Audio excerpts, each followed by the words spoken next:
Albert Einstein said a human being is a part of a whole, called by us the universe, a part limited in time and space. He experiences himself, his thoughts, and feelings as something separate from the rest, a kind of optical delusion of his consciousness. This delusion is kind of a prison for us. Our task must be to free ourselves from this prison by widening our circles of compassion to embrace all living creatures and the whole of nature in its beauty. So, what exactly is this optical delusion of separation, or in other words, fragmentation, Einstein was talking about? How I see fragmentation is the perception of dividing everything into parts or abstractions and seeing them as separate from one another. In other words, when you are seeing a whole with many parts, each part in that whole appears to be having random interaction, meaning the interaction is taking place on causal basis, and that each part is independent and existing separately from the rest. But this is a delusion.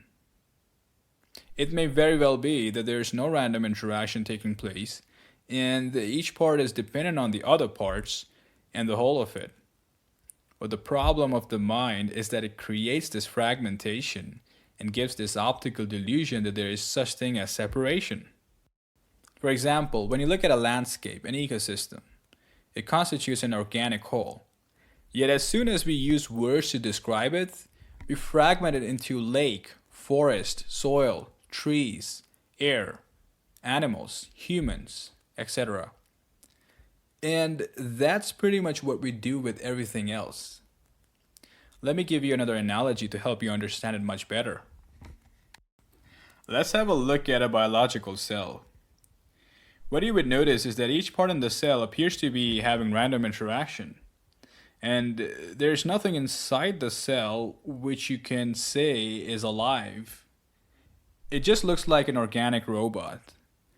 Because all what's going on in the cell are chemical reactions and the interaction between parts, which are governed by the law of cause and effect.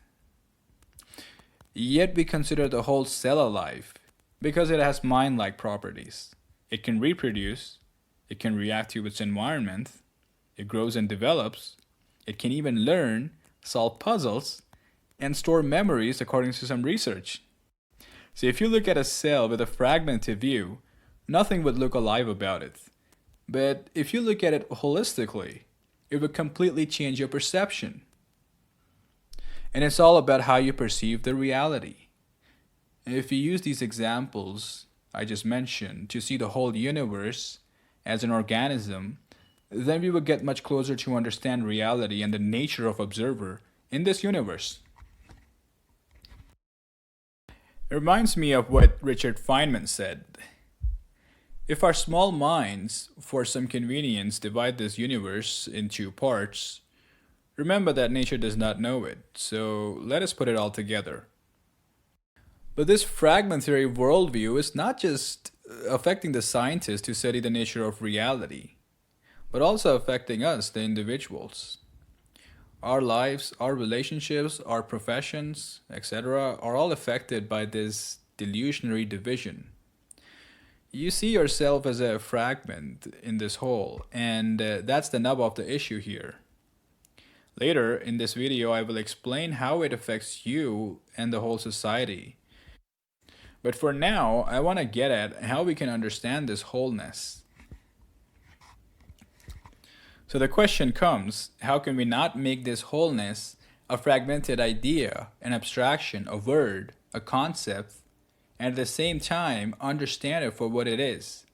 The reason why I said that is because what thought would do is it will try to understand this wholeness by making it an abstraction, a knowledge, a word, by trying to put it in a box, because that's what thought does with everything.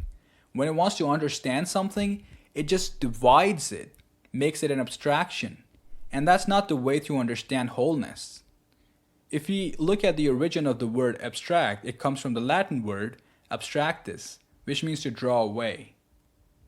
And wholeness is not something which can be drawn away. We have to take a different approach.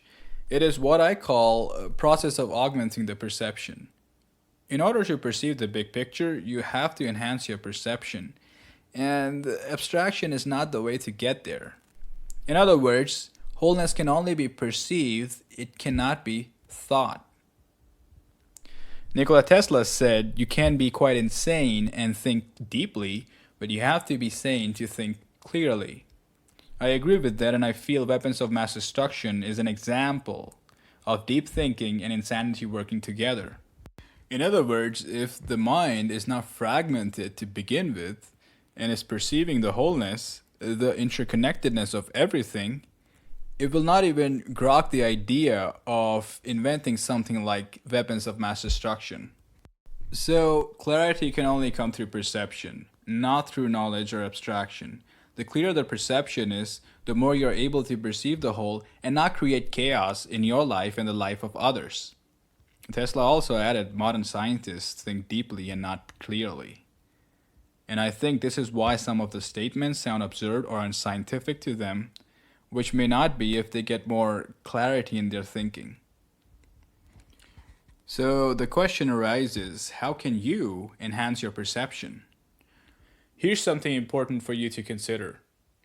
You cannot achieve this enhancement of perception by being caught up in thought, your thinking, by exercising your thought.